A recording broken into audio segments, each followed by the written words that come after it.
تمہاری حیرت بجا ہے، لیزا نے کہا۔ ذرا سمجھنے کی کوشش کرو۔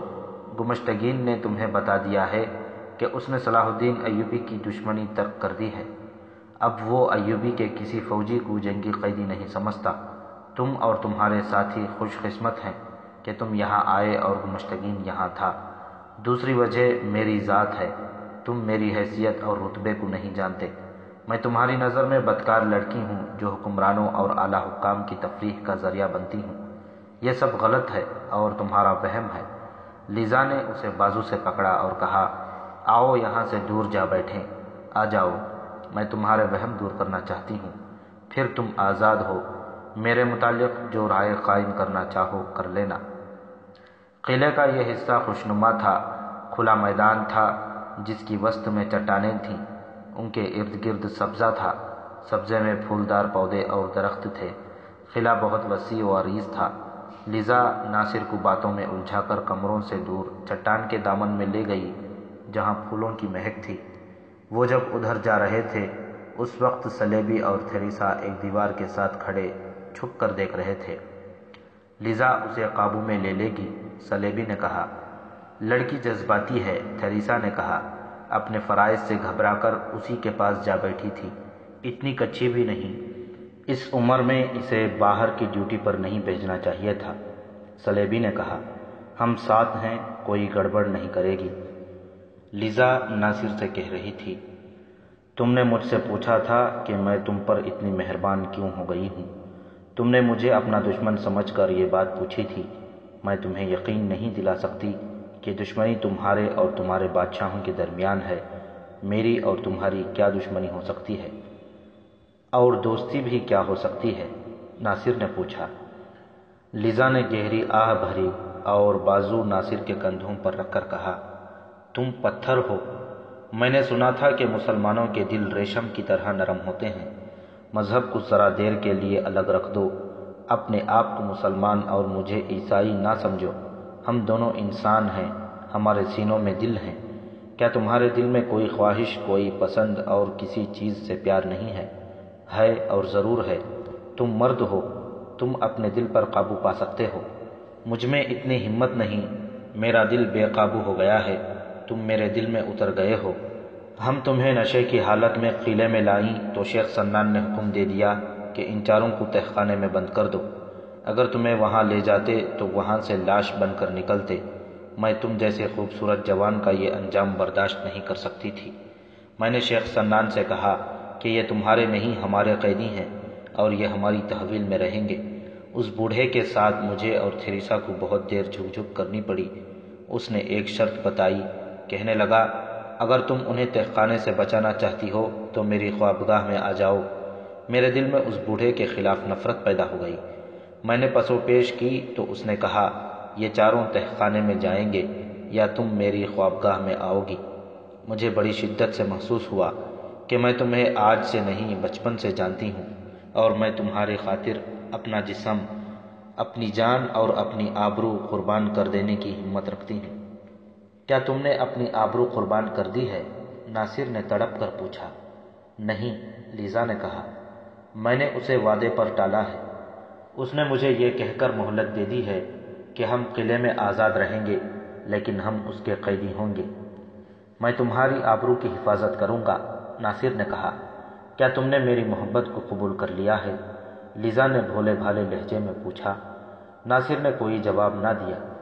یہ تو اسے ٹریننگ میں بتایا گیا تھا کہ سلیبی لڑکیاں حسن و جوانی اور حسین فریب کا جال کس طرح بچھایا کرتی ہیں، لیکن یہ زبانی ہدایات تھیں جن کی حیثیت وعظ سے بڑھ کر کچھ بھی نہیں تھی۔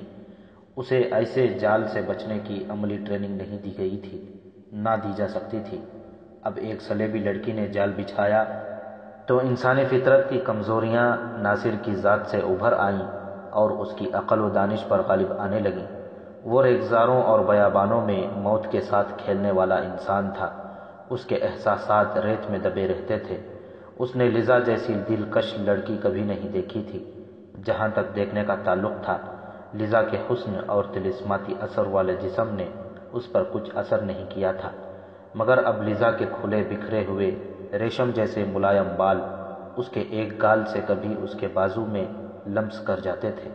اس کے وجود میں لہر سی دوڑ جاتی اور وہ ہر بار اپنے جسم کے اندر لرزہ سا محسوس کرتا تھا۔ کئی بار ایسے ہوا تھا کہ دشمن کے تیر اس کے جسم کو چھوتے ہوئے گزر گئے تھے، برچھیوں کی انیوں سے اس کی کھال چیر دی تھی۔ وہ کبھی ڈرا نہیں تھا۔ جسم کو چھو کر گزرتے تیروں اور برچھیوں نے اس کے جسم پر ایک ثانیے کے لیے بھی لرزہ طاری نہیں کیا تھا۔ موت کئی بار اس کے ساتھ لگ کر گزر گئی تھی، اس کے حساسات میں ذرا سی بھی ہلچل پیدا نہیں ہوئی تھی۔ وہ اپنے ہاتھوں لگائی ہوئی آگ کے شعلوں میں سے بھی گزرا تھا، مگر کمزور سی ایک لڑکی کے بالوں کے لمس سے اس کے وجود میں بھونچال آ گیا۔ اس نے اس لمس سے بچنے کی ویسی کوشش نہ کی جیسی وہ تیروں اور برچھیوں سے بچنے کے لیے کیا کرتا تھا، اور جب لیزا اس کے اور زیادہ قریب ہو گئی تو ناصر نے محسوس کیا کہ لڑکی ابھی اس سے دور ہے۔ لیزا کو ٹریننگ دی گئی تھی کہ اپنے شکار کو کس طرح ہپنوٹائز کیا جا سکتا ہے۔ اس نے کر لیا۔ ناصر کو ایسی پیاس محسوس ہونے لگی جو صحرا کی پیاس سے بہت مختلف تھی۔ پانی اس پیاس کو نہیں بجھا سکتا تھا۔ جوں جوں رات گزرتی جا رہی تھی، ناصر کی اصلیت ختم ہوتی جا رہی تھی۔ پہلے تو ناصر کا جسم کانپا تھا، پھر اس کا ایمان لرز گیا، جذبے کی بنیادیں ہل گئیں اور جذبات کے جھکڑ اور زیادہ تند ہو گئے۔ ہاں، ناصر نے مخمور آواز میں کہا، میں نے تمہاری محبت کو قبول کر لیا ہے، لیکن اس کا انجام کیا ہوگا؟ کیا تم مجھے یہ کہو گی کہ میں تمہارے ساتھ چلوں، اپنا مذہب چھوڑ دوں اور تم میرے ساتھ شادی کر لو گی؟ میں نے ایسی کوئی بات نہیں سوچی، لیزا نے کہا۔ اگر تم نے میرا ساتھ دینے کا ارادہ کر لیا ہے اور تم ہمیشہ کے لیے مجھے اپنی رفیقہ بنانا چاہتے ہو تو میں اپنا مذہب چھوڑ دوں گی۔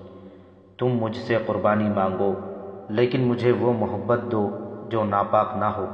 عارضی محبت تو میں جہاں سے چاہوں حاصل کر سکتی ہوں، تمہیں میری روح نے چاہا ہے۔ ناصر پر طلسم طاری ہو چکا تھا۔ رات آدھی سے زیادہ گزر گئی تھی۔ ناصر وہاں سے اٹھنا نہیں چاہتا تھا۔ لیزا نے اسے کہا کہ وہ اپنے کمرے میں چلا جائے، پکڑے جانے کی صورت میں انجام اچھا نہیں ہوگا۔ ناصر کمرے میں داخل ہوا تو اس کے ساتھی گہری نیند سوئے ہوئے تھے۔ وہ لیٹ گیا، لیکن اسے نیند نہ آئی۔ لیزا اپنے کمرے میں داخل ہوئی تو تھیریسا کی آنکھ کھل گئی۔ اتنی دیر؟ تھیریسا نے کہا۔ تو کیا پتھر ایک پھونک سے موم ہو جایا کرتے ہیں؟ لیزا نے کہا۔ پتھر زیادہ سخت تو نہیں۔ مجھے ناکامی کی توقع تو نہیں تھی، لیزا نے جواب دیا، لیکن مجھے ترکش کا آخری تیر بھی چلانا پڑا۔ وہ پوری طرح میرا غلام ہو گیا ہے۔ یہ کہنے کی ضرورت تو نہیں کہ خود ہی کہیں موم نہ ہو جانا، تھیریسا نے کہا۔ آدمی خوبصورت ہے، لیزا نے کہا اور ہنس پڑی۔ کہنے لگی، مجھے اتنا بھی بھولا بھالا نہ سمجھو، لیکن میں یہ ضرور کہوں گی کہ مجھے اس قسم کے بھولے مرد اچھے لگتے ہیں جن کے کردار میں کوئی فریب نہیں ہوتا۔ ہو سکتا ہے یہ آدمی اس لیے مجھے اچھا لگا ہے کہ میں سیف الدین جیسے بوڑھے اور عیاش مردوں کے ساتھ رہ کر ان سے متنفر ہو گئی ہوں۔ ناصر سے بھی متنفر ہی رہنا، تھیریسا نے کہا۔ محبت کے جھانسے کو اور زیادہ طلسماتی بنا لینا۔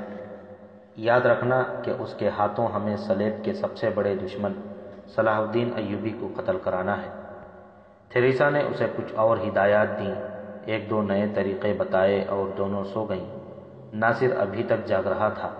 تنہائی میں اس نے لیزا کی باتوں پر اور اظہار محبت پر غور کیا تو اس کا ذہن تقسیم ہو گیا۔ اسے اپنی ٹریننگ یاد آئی جس میں اسے صلیبی لڑکیوں کے جادو بھرے جھانسوں کے متعلق بتایا گیا تھا۔ لیزا اسے حسین فریب نظر آنے لگا، لیکن اس کے ذہن میں یہ خیال بھی غالب آ جاتا تھا کہ یہ فریب نہیں۔ جہاں تک جسم اور چہرے مہرے کا تعلق تھا، ناصر میں بہت کشش اور جاذبیت تھی۔ اپنے ان اوصاف سے وہ خود بھی آگاہ تھا۔ انسانی فطرت کی کمزوریاں بھی ناصر کو وہم اور وسوسوں اور خوش فہمیوں میں مبتلا کر رہی تھیں۔ وہ کسی نتیجے پر نہ پہنچا اور اس کی آنکھ لگ گئی۔ اسے ایک آدمی نے جگایا اور کہا کہ اسے تھیریسا نے اپنے کمرے میں بلایا ہے۔ وہ چلا گیا۔ اس کمرے میں تھیریسا اکیلی تھی۔ بیٹھو ناصر، تھیریسا نے کہا، میں تمہارے ساتھ بہت ضروری بات کرنا چاہتی ہوں۔ ناصر اس کے سامنے بیٹھ گیا تو تھیریسا نے کہا، میں تم سے یہ نہیں پوچھوں گی کہ رات لیزا تمہیں باہر لے گئی یا تم اسے لے گئے تھے۔ میں یہ کہنا چاہتی ہوں کہ یہ لڑکی بہت بھولی اور معصوم ہے۔ میں جانتی ہوں کہ وہ تمہیں پسند کرتی ہے، لیکن میں اسے اور تمہیں اجازت نہیں دے سکتی کہ اس طرح رات رات بھر باہر بیٹھے رہو۔ لیزا کو گمراہ کرنے کی کوشش نہ کرو۔ میں نے ایسی کوشش نہیں کی، ناصر نے کہا۔ ہم دونوں باتیں کرتے کرتے ذرا دور نکل گئے تھے۔ میں لیزا کو یہ نہیں کہہ سکتی کہ وہ تمہاری محبت میں ایسی پاگل نہ بنے کہ اسے کسی کا ہوش ہی نہ رہے۔ تھیریسا نے کہا، میں تم سے امید رکھوں گی کہ اس کی کم عمری اور جذباتیت سے فائدہ نہ اٹھاؤ۔ لیزا تمہاری طرح شہزادی ہے، ناصر نے کہا، اور میں تمہارا قیدی ہوں۔ میں ایک حقیر انسان ہوں۔ لیزا کا مذہب کچھ اور ہے اور میرا کچھ اور۔ شہزادی اور قیدی میں اتنی محبت نہیں ہو سکتی۔ تم عورت کی فطرت سے شاید واقف نہیں، تھیریسا نے کہا۔ شہزادی اپنے قیدی کو دل دے بیٹھے تو اسے شہزادہ سمجھ کر اپنے آپ کو اس کا قیدی بنا لیا کرتی ہے۔ محبت مذہب کی زنجیریں توڑ دیا کرتی ہیں۔ میں اس کے ساتھ بات کر چکی ہوں۔ وہ کہتی ہے کہ میرا جینا اور میرا مرنا ناصر کے لیے ہے۔ وہ کہے گا کہ اپنا مذہب چھوڑ دو تو میں گلے سے سلیب اتار کر پھینک دوں گی۔ تم نہیں جانتے ناصر، لیزا نے صرف تمہاری خاطر شیخ سنان کو ناراض کر دیا ہے۔ وہ تمہیں اور تمہارے ساتھیوں کو قید میں ڈال دینا چاہتا ہے، لیکن لیزا نے اس کے ساتھ دشمنی مول لے کر تمہیں اپنے ساتھ رکھا ہے۔ سنان نے لیزا کو جو شرط بتائی ہے وہ صرف اس لڑکی کے لیے قابل قبول ہو سکتی ہے جسے کسی کی محبت نے اندھا کر رکھا ہو۔ اگر ہم اس قلعے سے جلدی نہ نکل سکے تو لیزا یہ شرط مان لے گی۔ میں ایسا نہیں ہونے دوں گا، ناصر نے کہا۔ میں لیزا کی آبرو کی خاطر کٹ مروں گا۔ کیا تمہارے دل میں لیزا کی اتنی ہی محبت ہے جتنی اس کے دل میں ہے؟ اگر وہ لڑکی ہو کر میری محبت کا اعتراف کرتی ہے اور اس کے اظہار سے نہیں ڈرتی تو میں انکار کیوں کروں؟ میں مرد ہوں، میرے دل میں لیزا کی محبت ہے۔ میں تم سے صرف یہ التجا کرتی ہوں کہ اسے دھوکہ نہ دینا، تھیریسا نے کہا۔ تم ہمارے قیدی نہیں ہو، گمشتگین تمہیں اپنا مہمان سمجھ رہا ہے۔ ناصر کا ذہن جو لیزا کے متعلق دو حصوں میں بڑھ گیا تھا صاف ہو گیا۔ اس پر لیزا کی محبت کا نشہ طاری ہو گیا اور وہ اسے دیکھنے کے لیے بےتاب ہو گیا۔ اس نے تھیریسا سے پوچھا کہ وہ کہاں ہے۔ تھیریسا نے اسے بتایا کہ وہ رات بھر جاگتی رہی ہے، دوسرے کمرے میں سوئی ہوئی ہے۔ تھیریسا کا تیر نشانے پر لگا۔ اس نے لیزا کی طلسم کو ناصر کی عقل پر پوری طرح طاری کر دیا۔ یہی اس کا مقصد تھا۔ یہ لڑکیاں انتہا درجے کی چالاک تھیں، یہی ان کی تربیت تھی۔ وہ انسانی کمزوریوں کے ساتھ کھیلنا خوب جانتی تھیں۔ ناصر وہاں سے اٹھا تو وہ ہوا میں اڑ رہا تھا۔ اپنے کمرے میں گیا تو ساتھیوں نے اس سے پوچھا کہ وہ کہاں گیا تھا۔ اس نے جھوٹ بولا اور انہیں تسلی دی کہ سب ٹھیک ہو جائے گا۔ وہ اپنے فرض سے پرے ہٹنے لگا تھا۔ سلیبی گمشتگین کے پاس بیٹھا ہوا تھا۔ گمشتگین اسے کہہ رہا تھا کہ وہ ناصر اور اس کے ساتھیوں کو 1-2 دنوں میں ہرن لے جانا چاہتا ہے۔ اتنے میں تھیریسا آ گئی۔ اس نے ان دونوں سے کہا، ان چھاپا ماروں کا کمانڈر ہمارے جال میں آ گیا ہے۔ اس نے بتایا کہ کس طرح ناصر کے دل پر لیزا کا قبضہ مکمل اور پختہ کر دیا ہے۔ اس نے کہا، اس آدمی کو صلاح الدین ایوبی کے قتل کے لیے استعمال کیا جا سکتا ہے۔ اب دیکھنا یہ ہے کہ یہ آدمی کتنے وقت میں اپنی اصلیت کو بھول کر اپنے سلطان کے قتل کے لیے تیار ہوتا ہے۔ میں ان چاروں کو 1-2 دنوں میں ہرن لے جانا چاہتا ہوں، گمشتگین نے کہا۔ کیا تم دونوں یا اکیلی لیزا میرے ساتھ چلے گی اور میرے ساتھ رہے گی؟ قتل کے لیے ناصر کو لیزا ہی تیار کرے گی۔ میں لڑکیوں کو اپنے ساتھ لے جا رہا ہوں، سلیبی نے کہا۔ میں زیادہ دن رک نہیں سکتا۔ مجھے اپنے حکمرانوں کو جلدی یہ اطلاع دینی ہے کہ حلب، موصل اور ہرن کی فوجیں بالکل بیکار ہیں اور ان فوجوں کے سالار سوائے بھاگنے کے اور کچھ نہیں جانتے۔ میں انہیں صورتحال سے آگاہ کر کے صلاح الدین ایوبی کو شکست دینے کا کوئی اور طریقہ اختیار کرنے کا مشورہ دوں گا۔ ہو سکتا ہے ہماری طرف سے آپ لوگوں کو جو مدد ملتی ہے وہ بند کر دی جائے۔ ایسا نہ کہو، گمشتگین نے منت سماجت کے لہجے میں کہا۔ مجھے ایک موقع دو، میں ایوبی کو قتل کرا دوں گا، پھر دیکھنا میں کس طرح فاتح بن کر دمشق میں داخل ہوتا ہوں۔ یہ دونوں لڑکیاں یا صرف لیزا مجھے دے دو۔ اس نے چھاپا ماروں کے کمانڈر پر قبضہ کر لیا ہے، وہ اسے تیار کر لے گی۔ ناصر سلطان صلاح الدین ایوبی کے پاس بلا روک ٹوک جا سکتا ہے، کیونکہ یہ اس کا چھاپا مار ہے۔ وہ ایوبی کو آسانی سے قتل کر سکتا ہے۔ اور یہ بھی تو سوچو، لیزا کو آپ لے گئے تو ناصر میرے کسی کام کا نہیں رہے گا۔ کچھ بحث مباحثے کے بعد سلیبی نے کہا، ہرن جانے کے بجائے ہم یہیں رکے رہتے ہیں۔ یہ دونوں لڑکیاں ناصر کو تیار کر لیں گی اور ہو سکتا ہے کہ اس کے تینوں ساتھیوں کو بھی تیار کیا جا سکے۔ ان کے دلوں میں صلاح الدین ایوبی کی نفرت پیدا کرنی ہے۔ الناصر کے متعلق میری رائے یہ ہے کہ بہت کچا آدمی ہے، تھیریسا نے کہا۔ لیزا اس کی عقل پر قابض ہو چکی ہے۔ 2-3 ملاقاتوں کے بعد وہ لیزا کے اشاروں پر ناچنے لگے گا۔ آج ان چاروں کو اپنے ساتھ بٹھا کر کھانا کھلاؤ۔ کھانے کا وقت ہوا تو ناصر اور اس کے ساتھیوں کو بھی کھانے کے کمرے میں بلایا گیا۔ ان کے ساتھ دوستانہ بے تکلفی پیدا کر لی گئی۔ کھانا ابھی رکھا نہیں گیا تھا کہ شیخ سنان کے ایک خادم نے آ کر سلیبی سے کہا کہ اسے سنان نے بلایا ہے۔ سلیبی چلا گیا۔ اس لڑکی کے متعلق تم نے کیا سوچا ہے؟ شیخ سنان نے پوچھا۔ میں جب جاؤں گا اسے اپنے ساتھ لے جاؤں گا، سلیبی نے جواب دیا۔ تمہارے جانے تک لڑکی میرے پاس رہے گی، سنان نے کہا۔ میں آج ہی چلا جاؤں گا۔ جاؤ، شیخ سنان نے کہا، اور لڑکی کو یہیں چھوڑ جاؤ، تم اسے قلعے سے باہر نہیں لے جا سکو گے۔ سنان، سلیبی نے کہا، اس قلعے کی اینٹ سے اینٹ بچ جائے گی، مجھے للکارنے کی جرت نہ کرو۔ معلوم ہوتا ہے تمہارا دماغ ابھی ٹھکانے نہیں آیا ہے۔ شیخ سنان نے کہا، آج رات لڑکی کو تم خود میرے پاس لے آنا، خود جاؤ یا رہو۔ اگر تم رات لڑکی کو نہ لائے تو تم تہ خانے میں اور لڑکی میرے پاس ہوگی۔ جاؤ، ٹھنڈے دل سے سوچ لو۔ سلیبی کھانے کے کمرے میں داخل ہوا۔ سب بےتابی سے اس کا انتظار کر رہے تھے۔ وہ پھونکار رہا تھا، کہنے لگا، سنو دوستوں، شیخ سنان نے مجھے للکار کر کہا ہے کہ آج رات لیزا اس کے پاس ہوگی۔ اس نے مجھے یہاں تک کہہ دیا ہے کہ لیزا کو میں خود اس کے پاس لے جاؤں گا، اور اگر میں نہ لے گیا تو وہ مجھے تہ خانے میں ڈال دے گا اور لیزا کو لے جائے گا۔ آپ اگر تہ خانے میں چلے گئے تو کیا ہم مر جائیں گے؟ الناصر نے کہا، وہ لیزا کو نہیں لے جا سکے گا۔ لیکن یہ لڑکی تمہاری کیا لگتی ہے ناصر؟ اس کے ایک ساتھی نے پوچھا۔ تم اپنے آپ کو ہمارا قیدی نہ سمجھو، گمشتگین نے کہا، یہ مصیبت ہم سب کے لیے آ رہی ہے۔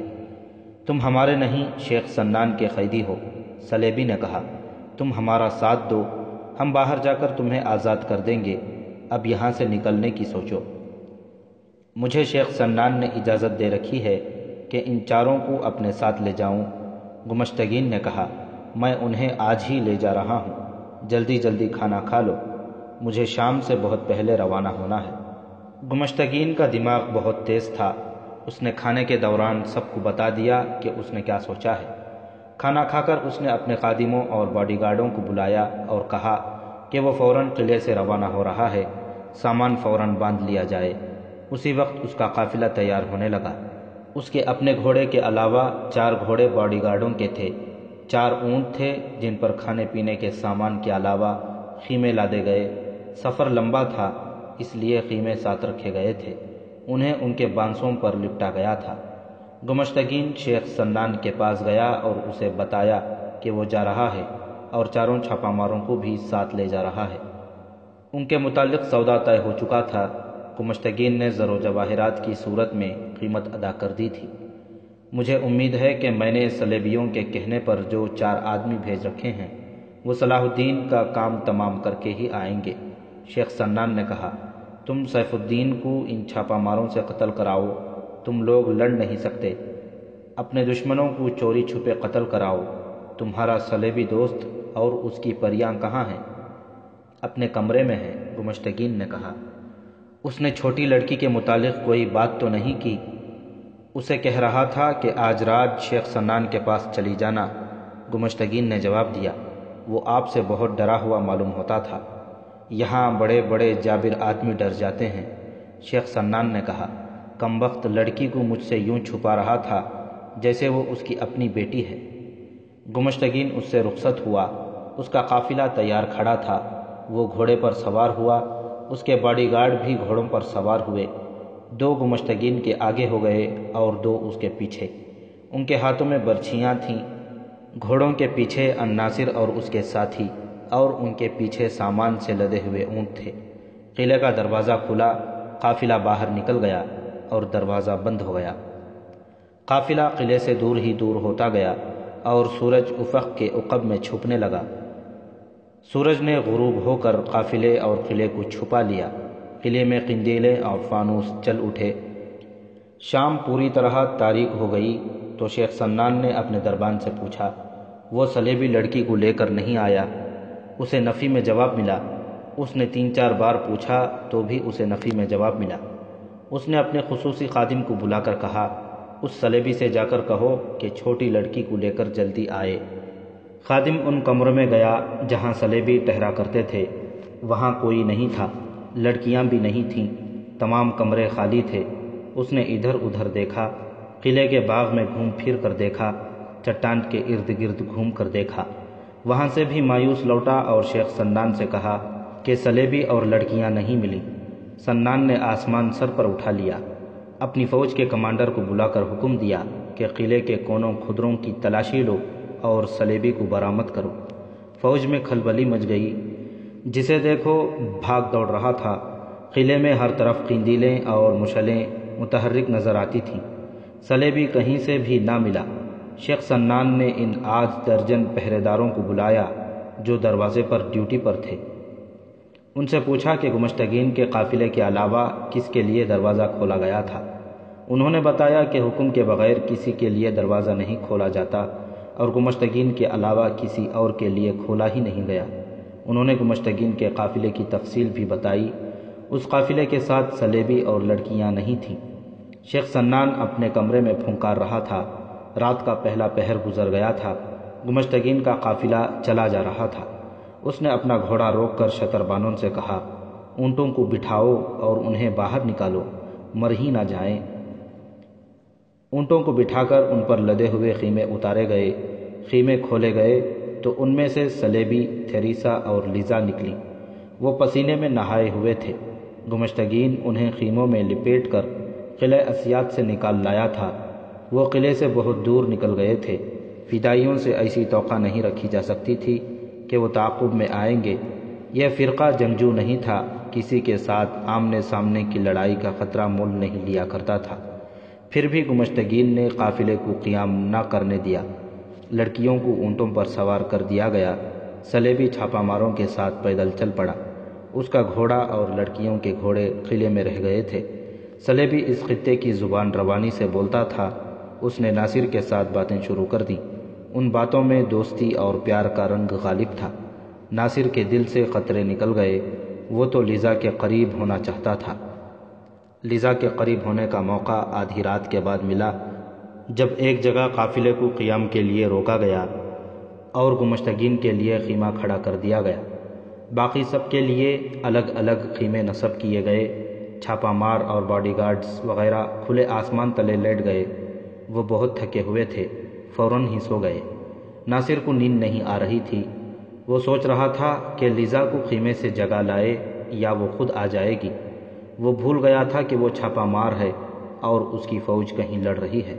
اسے یہ خیال بھی نہ آیا کہ اسے واپس اپنی فوج میں جانا ہے اور فرار کا یہ موقع نہایت اچھا ہے۔ جب سب بے ہوشی کی نیند سو گئے ہیں، گھوڑے بھی ہیں، ہتھیار بھی ہیں اور خورد و نوش کا سامان بھی ہے، اس کے ساتھی اسی پر بھروسہ کیے سو گئے تھے۔ وہ اپنے کمانڈر کی ہدایت کے پابند تھے۔ انہیں معلوم نہیں تھا کہ ان کا کمانڈر اپنی عقل، اپنا ایمان اور اپنا جذبہ ایک نوجوان لڑکی کے سپرد کر چکا ہے۔ عورت اپنی تمام تر تباہ کاری کے ساتھ اس کے اعصاب پر سوار ہو چکی تھی۔ اسے ایک سایہ چلتا نظر آیا جو کسی مرد کا نہیں تھا۔ وہ آہستہ آہستہ اٹھ کر بیٹھا، پاؤں پر سرکا اور سوئے ہوئے ساتھیوں سے دور ہٹ گیا۔ سایہ ادھر ہی آ رہا تھا۔ ذرا دیر بعد 2 سائے ایک دوسرے میں جذب ہو گئے۔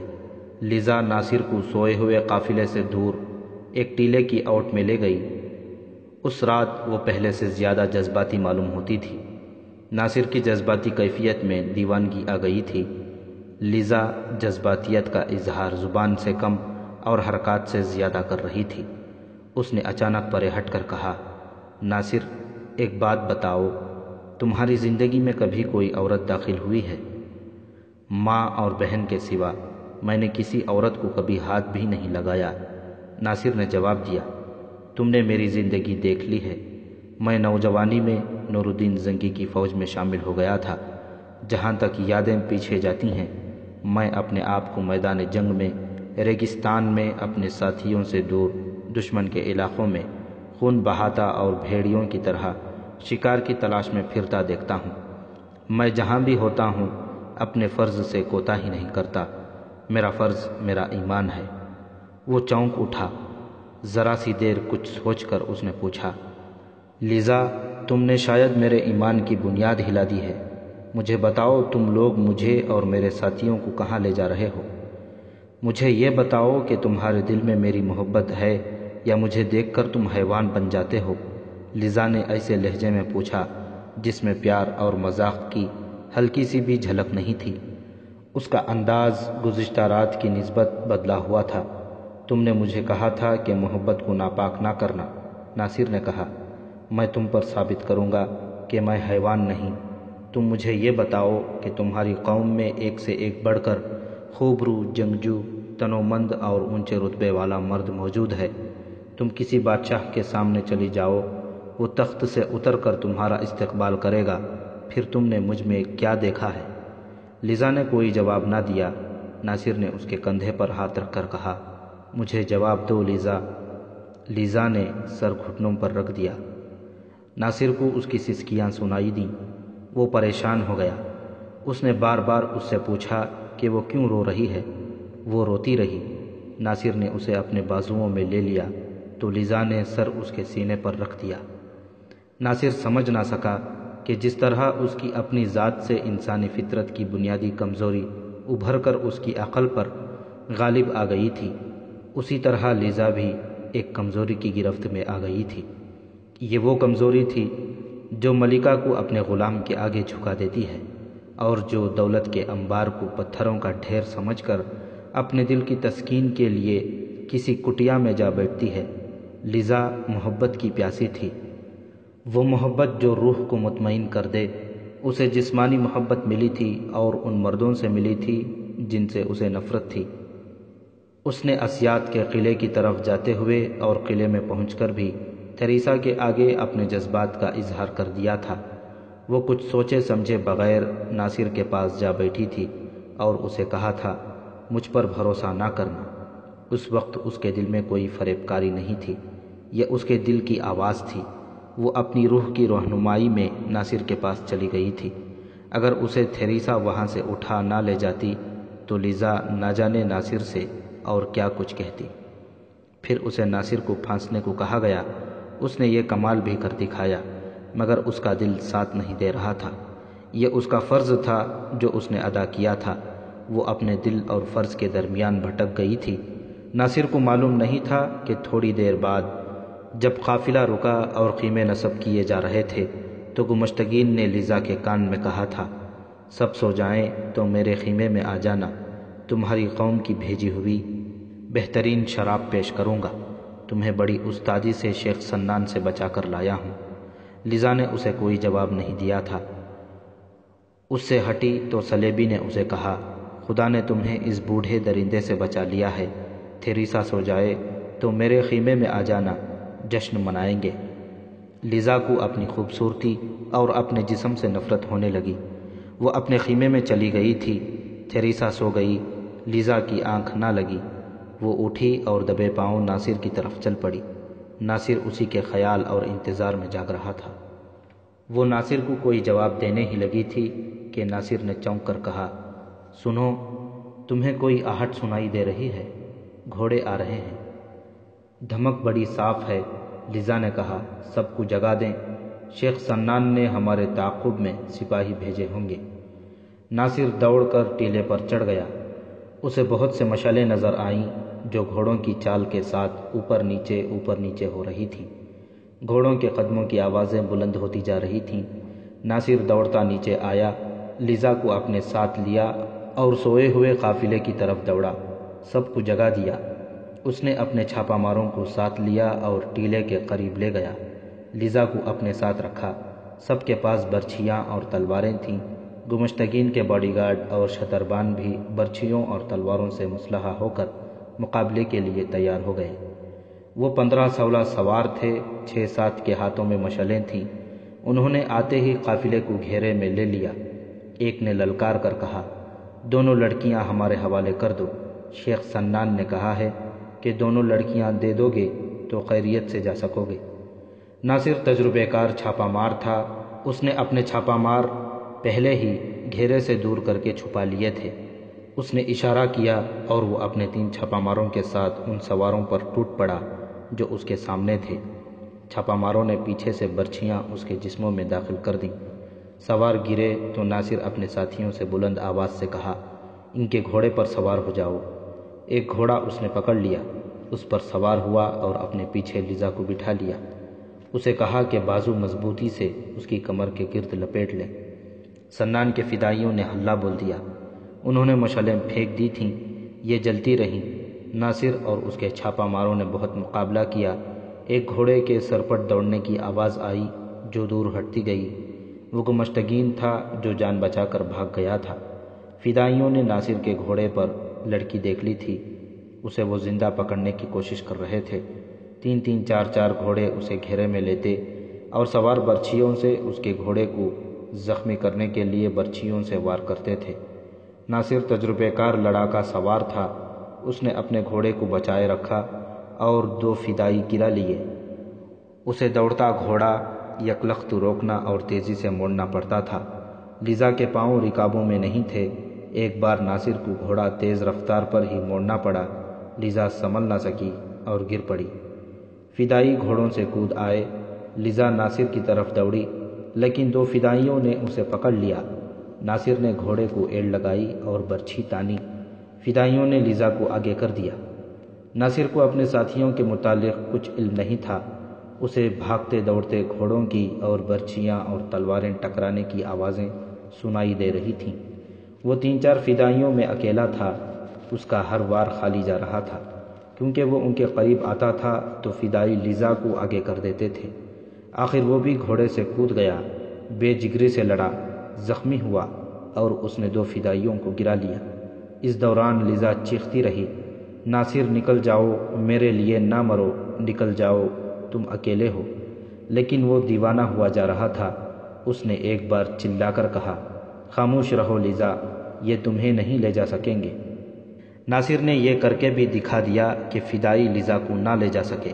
اس نے فدائیوں کو بری طرح زخمی کر کے پھینک دیا۔ اس معرکے میں وہ قیام گاہ سے دور ہٹ گئے تھے۔ ناصر نے ایک گھوڑا پکڑا، لیزا کو اس پر سوار کیا، خود اس کے پیچھے سوار ہوا اور گھوڑے کو ایڑ لگا دی، لیکن بھاگا نہیں۔ معرکہ خاموش ہو گیا تھا۔ اس نے جا کر دیکھا، وہاں صرف لاشیں تھیں اور 2-3 فدائی زخموں سے تڑپ رہے تھے۔ اس کے 3 ساتھی مارے گئے تھے۔ سلیبی بھی مرا پڑا تھا۔ تھیریسا لاپتہ تھی۔ ناصر نے زیادہ انتظار نہ کیا، آسمان کی طرف دیکھا، قطبی ستارے کا اندازہ کیا اور گھوڑے کو اس رخ پر ڈال دیا۔ بہت دور جا کر اس نے گھوڑا روک لیا۔ اب بتاؤ تم کہاں جانا چاہتی ہو؟ اس نے لیزا سے پوچھا۔ میں تمہیں صرف اس لیے اپنے ساتھ نہیں لے جاؤں گا کہ تم تنہا رہ گئی ہو اور مجبور ہو۔ کہو تو تمہیں تمہارے علاقے میں لے چلتا ہوں۔ قید ہو گیا تو پرواہ نہیں کروں گا، تم امانت ہو، اپنے ساتھ لے چلو۔ لیزا نے کہا، ناصر مجھے اپنی پناہ میں لے لو۔ گھوڑا رات بھر چلتا رہا۔ صبح طلوع ہوئی تو ناصر نے علاقہ پہچان لیا۔ یہیں کہیں اس نے ایک بار اپنے جیش کے ساتھ شبخون مارا تھا۔ وہاں مٹی کے ٹیلے اور بھری چٹانیں تھیں۔ چلتے چلتے وہ ایک چشمے تک پہنچ گئے۔ یہ ایک چٹان کے دامن میں تھا۔ ناصر کے کپڑے خون سے لال ہو گئے تھے۔ دونوں نے گھوڑے سے اتر کر پانی پیا، گھوڑے کو پانی پلایا۔ ناصر نے زخم دیکھے، کوئی زخم گہرا نہیں تھا، خون رک گیا تھا۔ اس نے اس ڈر سے زخم نہ دھوئے کہ خون جاری ہو جائے گا۔ لیزا ٹہلتی ٹہلتی ایک طرف نکل گئی۔ ناصر اسے ڈھونڈتے ڈھونڈتے چٹان کی دوسری طرف گیا۔ لیزا بیٹھی ہوئی تھی، ناصر کی طرف اس کی پیٹھ تھی۔ وہاں ہڈیاں بکھری ہوئی تھیں جو انسانوں کی معلوم ہوتی تھیں، کھوپڑیاں پڑی تھیں، پھسلیوں کے پنجر تھے، ہاتھوں، ٹانگوں اور بازوؤں کی ہڈیاں بھی تھیں۔ ان کے درمیان تلواریں اور برچھیاں پڑی تھیں۔ لیزا ایک کھوپڑی کو سامنے رکھے بیٹھی تھی۔ کسی عورت کی کھوپڑی معلوم ہوتی تھی۔ چہرے پر کہیں کہیں کھال تھی۔ سر کے لمبے لمبے بال کچھ سر کے ساتھ تھے، باقی ادھر ادھر بکھرے ہوئے تھے۔ سینے کا پنجرا کھال کے بغیر تھا۔ پھسلیوں میں ایک خنجر اترا ہوا تھا۔ گلے کی ہڈی پر سونے کا ہار پڑا تھا۔ اس پنجرے کے ارد گرد چیتھڑے پڑے تھے جو ریشمی کپڑے کے تھے۔ ناصر آہستہ آہستہ چلتا لیزا کے پیچھے جا کھڑا ہوا۔ لیزا کھوپڑی میں کھو گئی تھی۔ اچانک اس نے اپنے دونوں ہاتھ کانوں پر رکھے اور بڑی ہی زور سے چیخ ماری۔ وہ تیزی سے اٹھ کر گھومی۔ ناصر نے اسے بازوؤں میں لے کر سینے سے لگا لیا۔ لیزا نے اپنا چہرہ ناصر کے سینے میں چھپا لیا۔ اس کا جسم تھر تھر کانپ رہا تھا۔ ناصر اسے چشمے تک لے گیا۔ جب وہ اپنے آپ میں آئی تو ناصر نے اس سے پوچھا کہ اس نے چیخ کیوں ماری تھی۔ مجھے اپنا انجام نظر آ گیا تھا، لیزا نے اداس لہجے میں کہا۔ تم نے وہ خشک لاش دیکھی ہوگی، کسی عورت کی ہے، یہ کوئی مجھ جیسی ہوگی، اس نے میری طرح حسن کے جادو چلائے ہوں گے، ہر کسی کے لیے سہانا فریب بنی رہی ہوگی اور کہتی ہوگی کہ اس کے حسن کو زوال نہیں اور وہ سدا جوان اور ہمیشہ زندہ رہے گی۔ تم نے اس کی پھسلیوں کے پنجرے میں خنجر پھنسا ہوا دیکھا ہے، گلے میں ہار دیکھا ہے۔ یہ ہار اور یہ خنجر جو کہانی سناتے ہیں وہ میری کہانی ہے، اور دوسری جو کھوپڑیاں بکھری پڑی ہیں وہ ان کے ساتھ جو تلواریں اور برچھیاں پڑی ہیں وہ 100 بار سنی ہوئی کہانی سناتی ہیں۔ میں نے یہ کبھی توجہ سے نہیں سنی تھی۔ آج اس عورت کی کھوپڑی دیکھی تو مجھے یوں نظر آیا جیسے یہ میری اپنی کھوپڑی ہو۔ اس خشک کھوپڑی پر گوشت چڑھ گیا تو میرا چہرہ بن گیا۔ میں نے ایک گدھ کو دیکھا جو میرے چہرے سے آنکھیں نکال رہا تھا، ایک بھیڑیے کو دیکھا جو میرے گلابی گالوں کو نوچ رہا تھا۔ ان مردار خوروں نے میرا چہرہ کھا لیا اور پیچھے کھوپڑی رہ گئی۔ مجھے ایسے نظر آیا جیسے کھوپڑی کے جبڑے اور خوفناک دانت ہل رہے ہوں۔ مجھے آواز سنائی دی، یہ ہے تمہارا انجام، اور میرے دل کو کسی خوفناک چیز نے دانتوں میں جکڑ لیا۔ کچھ دنوں بعد وہاں جا کر دیکھنا جہاں ہم پر فدائیوں نے حملہ کیا تھا، ناصر نے کہا۔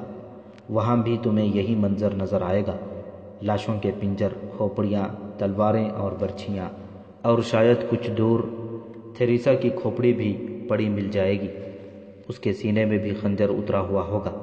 وہ سب عورت کے لیے مرے ہیں، یہ سب بھی عورت کے لیے مرے ہیں۔ اگر میں نے اپنی روش نہ چھوڑی تو ایک روز صحرا کے گدھ اور بھیڑیے میرے اس جسم کا گوشت نوچ رہے ہوں گے جس پر مجھے ناز ہے اور جسے حاصل کرنے کے لیے کوئی جان پیش کرتا ہے، کوئی دولت۔ لیزا نے کہا، مگر انسان عبرت حاصل نہیں کرتا، ان کی تباہی اور بربادی نہیں دیکھتا جو اس سے پہلے اس زمین پر اپنے اوپر حسن، دولت اور جسمانی طاقت کا نشہ طاری کر کے تکبر اور غرور سے چلتے پھرتے تھے۔ میں نے اپنے آپ کو پہچان لیا ہے، اپنی اصلیت جان لی ہے۔ تم بھی سن لو ناصر، خدا نے تمہیں مردوں کی طاقت اور مردانہ حسن دیا ہے۔ تمہیں جو عورت دیکھے گی وہ تمہارے قریب آنے کی خواہش کرے گی۔ دیکھ لو، تم بھی جا کر اپنا انجام دیکھ لو۔ وہ ایسے انداز سے بول رہی تھی جیسے اس پر آسیب کا اثر ہو۔ اس کی شوخیاں اور فریب کاریاں ختم ہو چکی تھیں۔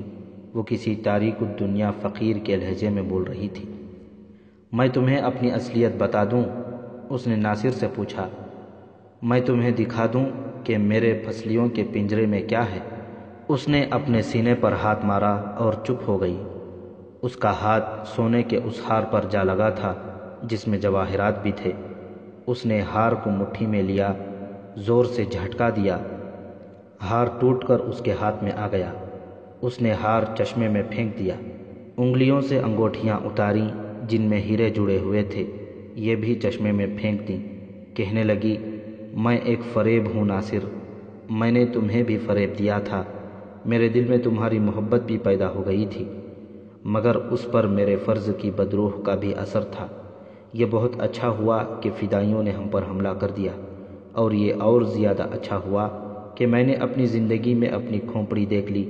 ورنہ میں بتا نہیں سکتی کہ جہاں ہم تمہیں لے جا رہے تھے وہاں تم پر کیا روب چڑھا دیا جاتا، میری محبت کا کیا حشر ہوتا۔ تم ایک بہت بڑے فریب کا شکار ہونے جا رہے تھے۔ میں اب جھوٹ نہیں بولوں گی، تمہیں اس مقصد کے لیے لے جایا جا رہا تھا کہ میں اپنی خوبصورتی اور محبت کے جھانسے میں تمہاری عقل پر قبضہ کر لوں اور تمہارے ہاتھوں صلاح الدین ایوبی کو قتل کرایا جائے۔ گمشتگین قلعہ اسیات میں اس لیے گیا تھا کہ شیخ سنان اسے صلاح الدین ایوبی کے قتل کے لیے کرائے کے قاتل دے دے۔ سنان نے بتایا کہ اس نے 4 فدائی بھیج رکھے ہیں، اگر یہ بھی ناکام ہو گئے تو وہ آئندہ اس کام کے لیے کوئی فدائی نہیں بھیجے گا، کیونکہ وہ بہت سے کارآمد فدائی ضائع کر چکا ہے۔ آخر یہ سودا طے ہوا کہ گمشتگین تمہیں اور تمہارے ساتھیوں کو اپنے ساتھ لے جائے اور سیف الدین کے قتل کے لیے تیار کرے۔ اتنے میں ہمارا افسر آ گیا۔ اس نے فیصلہ کیا کہ ایوبی کا قتل ضروری ہے۔ یہ کبھی ممکن نہیں ہو سکتا کہ میں سلطان صلاح الدین ایوبی کے سائے کو بھی میلی نگاہ سے دیکھوں۔ ناصر نے کہا، دنیا کی کوئی طاقت مجھے اتنا بے عقل نہیں بنا سکتی۔ لیزا ہنس پڑی، کہنے لگی، میں نے دل سے اپنے فرائض کو قبول نہیں کیا، ورنہ ہم فولاد کو بھی پانی بنا دیا کرتی ہیں۔ اس نے ناصر کو تفصیل سے بتایا کہ اس کے فرائض اور جذبات میں کتنا تضاد ہے۔ اس نے یہ بھی بتایا کہ وہ سیف الدین کے پاس رہی ہے۔ اس نے پوچھا، کیا تم مجھ جیسی ناپاک لڑکی کو قبول کر لو گے؟ میں سچے دل سے اسلام قبول کر لوں گی۔ اگر تم نے سچے دل سے توبہ کر لی تو میرے لیے یہ گناہ ہوگا کہ میں تمہیں قبول نہ کروں۔ ناصر نے کہا، لیکن سلطان صلاح الدین ایوبی کی اجازت کے بغیر میں کوئی فیصلہ نہیں کر سکتا۔ دل سے بوجھ اتار دو۔ اگر تم پاکیزہ زندگی بسر کرنا چاہتی ہو تو ایسی زندگی تمہیں صرف ہمارے مذہب میں ملے گی۔ اس نے پوچھا، کیا تمہیں معلوم ہے کہ جو فدائی ہمارے سلطان کے قتل کے لیے گئے ہیں وہ کس بھیس میں گئے ہیں اور قاتلانہ حملہ کس طرح کریں گے؟ کچھ علم نہیں، لیزا نے جواب دیا۔ میرے سامنے اس سے زیادہ کوئی بات نہیں ہوئی کہ 4 فدائی بھیجے گئے ہیں۔ ہمیں اڑ کر ترکمان پہنچنا ہوگا، ناصر نے کہا۔ مجھے سلطان اور اس کے محافظوں کو خبردار کرنا ہے۔ اس نے لیزا کو اپنے آگے گھوڑے پر بٹھا لیا اور ایڑ لگا دی۔ اتنی حسین لڑکی اس کے سینے سے لگی ہوئی تھی، اس کے ریشم جیسے بال اس کے گالوں پر لہرا رہے تھے، مگر اس کے ذہن میں سلطان ایوبی نما ہو گیا تھا۔ فرض نے اس کے جذبات کو سلا دیا تھا، مقصد نے اسے مرد میدان اور انسان کامل بنا دیا تھا، اور لیزا کی تو جیسے روح ہی بدل گئی تھی۔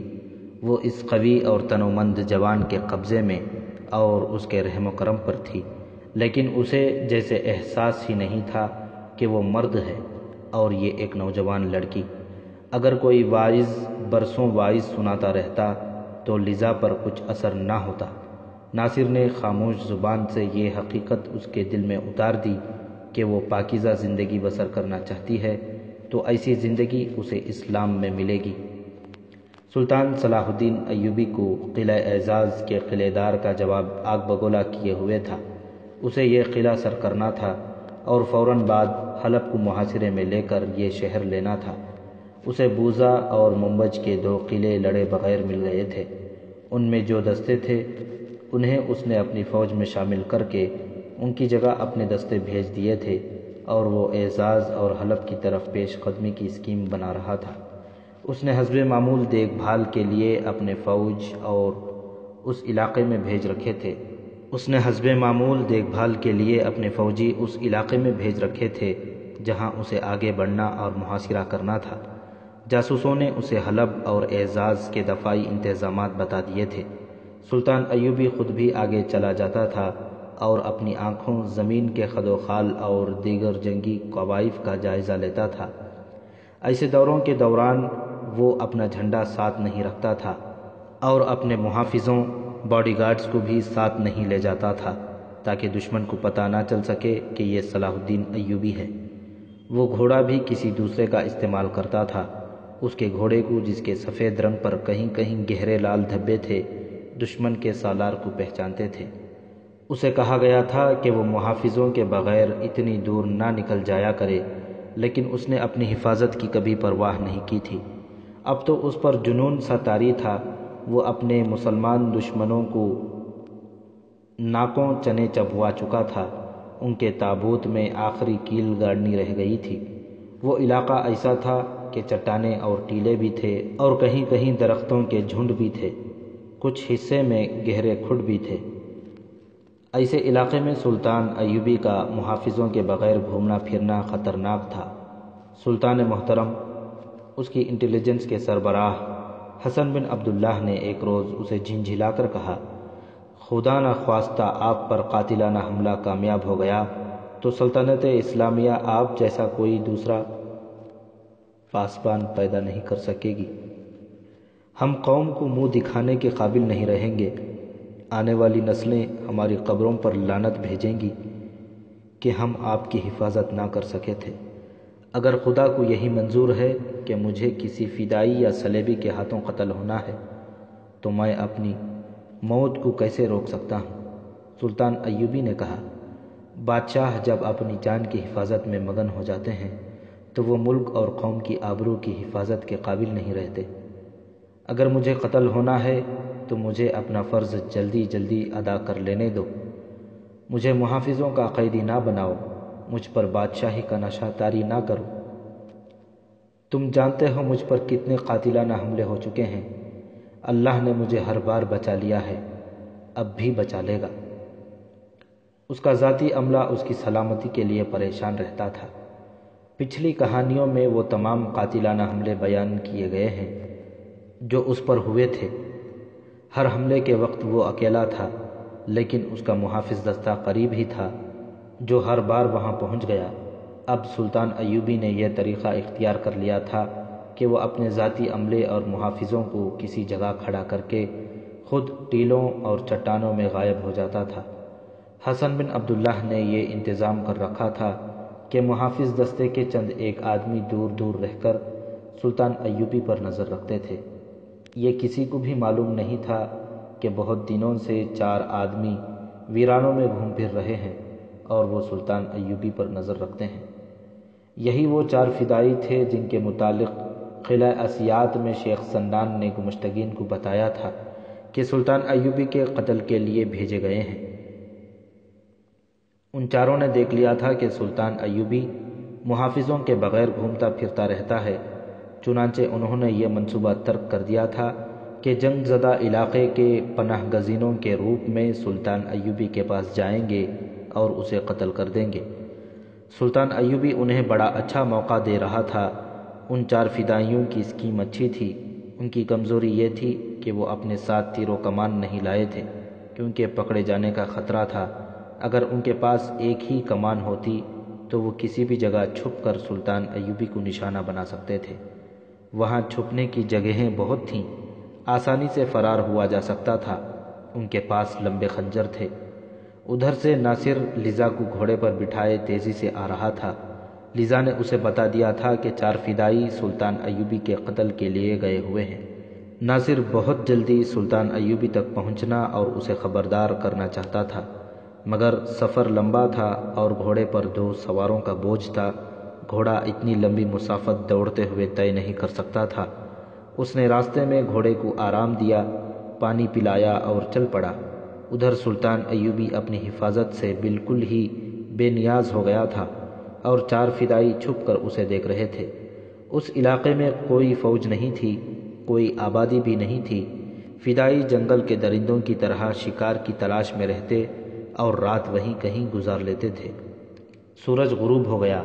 ناصر اور لیزا کا گھوڑا چلتا رہا۔ اس کی چال بتا رہی تھی کہ اس کی رفتار کم ہوگی، بڑھے گی نہیں۔ ناصر نے بوجھ کم کرنے کے لیے گھوڑے سے چھلانگ لگا دی اور لگام پکڑ کر پیدل چلنے لگا۔ رات گزرتی جا رہی تھی۔ لیزا نے ناصر سے 3-4 بار کہا کہ وہ اور زیادہ سواری نہیں کر سکتی۔ اس کی ہڈیاں بھی دکھنے لگی تھیں۔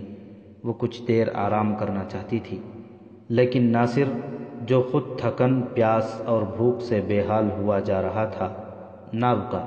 اس نے لیزا سے کہا، تمہاری اور میری جان سے سلطان صلاح الدین ایوبی بہت زیادہ قیمتی ہے۔